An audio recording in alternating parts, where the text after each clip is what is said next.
بسم الله والصلاة والسلام على رسول الله. النهارده هنعمل مع بعض كفتة الحاتي. ما شاء الله عليها جميلة جدا جدا. دايما اولادنا بيحبوا الكفتة اللي بره، فاحنا قلنا لازم نعملها في البيت انضف واحسن.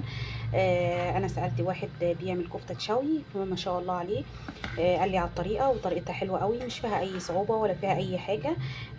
ومميزة وفي البيت ونظيفة وتعرفوا ولادك بياكلوا ايه. اللحوم اللي بره مش مضمونة. هنشوف مع بعض خطواتها واسرارها وتكاتها وحركاتها. هنشوف مع بعض خطوة خطوة. بسم الله. النهارده هنعمل مع بعض كفته اللي هي كفته الحاتي. دايما الاولاد كل الاطفال عامه يعني والكبار بيحبوا دايما ياكلوا الكفته بره، لان بيبقى طعمها حلو قوي مختلف عن كفته البيت. لكن النهارده هنعمل الكفته اللي بره وازاي نعملها سوا زي كفته الحاتي. ونشوف مع بعض. معايا كيلو من اللحم، معايا بصل منزوع الميه، عليه فلفل. طبعا الفلفل ده بيخلي طعم تاني خالص للكفته.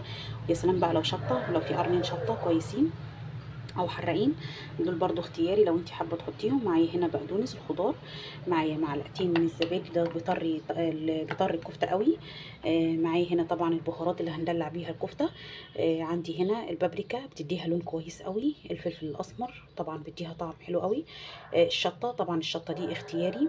عندي هنا البهارات السبعه. عندي هنا زنجبيل، وقلنا الزنجبيل مفيد جدا في الاكلات لازم نستخدمه. عندي ملح وعندي سكر ومعلقه من الكيك شيف.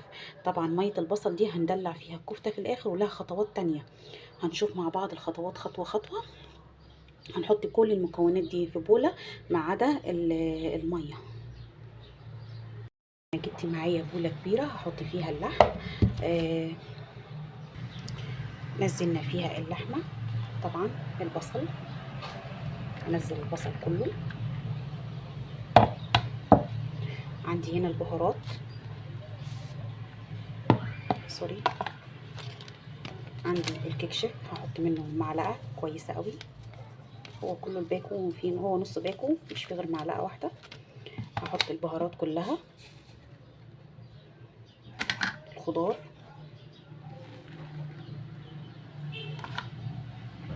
الزبادي، احط الزبادي معلقه كبيره، نص العلبه يعني.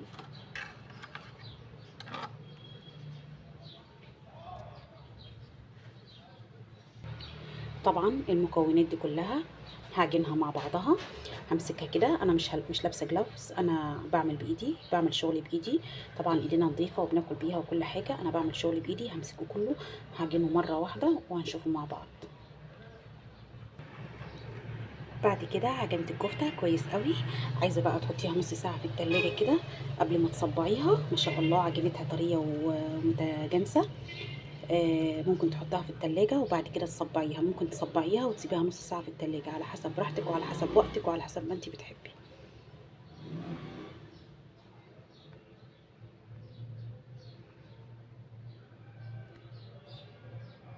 هنصبع الكفته مع بعض.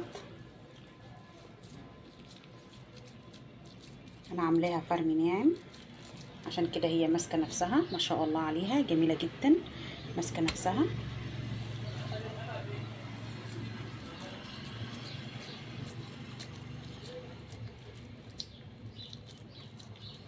شايفين الكفته عامله ازاي؟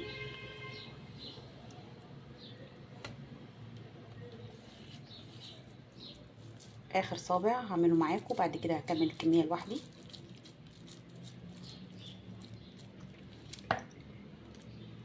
كفته جميله جدا. طبعا صبعنا الكفته، خلصنا الكميه كلها ما شاء الله عليها. ريحتها وهي نيه، ما بالك بقى وهي مستويه، ريحتها جميله جدا جدا. انا هعملها النهارده على الجريل. انا كل مره ممكن تعمليها في طاسه، ممكن تعمليها في الفرن حسب ما انت عاوزه بقى، بس المره دي تنفع كل الاحوال، فممكن تعمليها على الجريل. معايا الجريل انا حطيته على النار، فهنزل فيه بشويه زيت. زيت يكون نوع نضيف او حته زبده على حسب المتوفر عندك.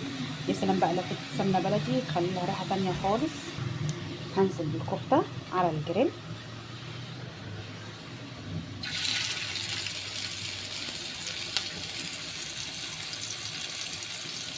عندي سخن، اديلها صدمه الاول.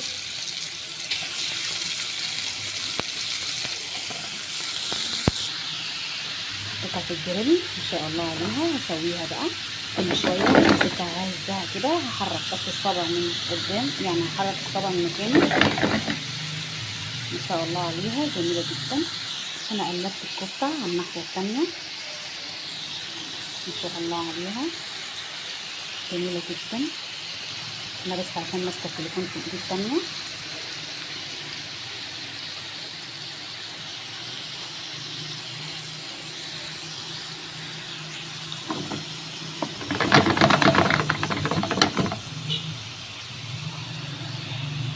طبعا على العين التانية انا بعمل هنا بعمل مكرونه سباجيتي.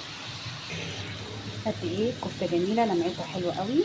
عندي هنا الدلع بقى اللي احنا قلنا عليه، ميه البصل حطيت عليها بابريكا وشويه من الزيت، هدلع بيها بقى الكفته بتاعتنا، بتخلي لها طعم تاني خالص ما شاء الله، بتدي لها لمعه كويسه قوي.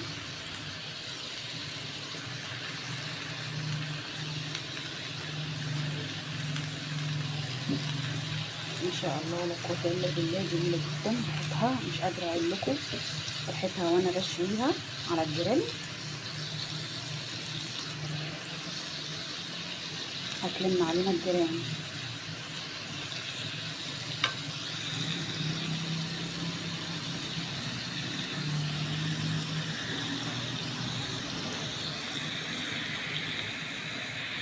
خلصنا الكفته مع بعض ما شاء الله عليها جميله جدا جدا جدا. جربيها يا ريت. لو عجبك الفيديو اشتركي في القناه واعملي لايك. ما شاء الله عليها جميله جدا جدا، طريه وجوسي ما شاء الله عليها. يا ريت لو عجبك الفيديو ما تنسيش تعملي لايك وتشتركي في القناه وجربيها وهتعجبك قوي قوي على طريقتي.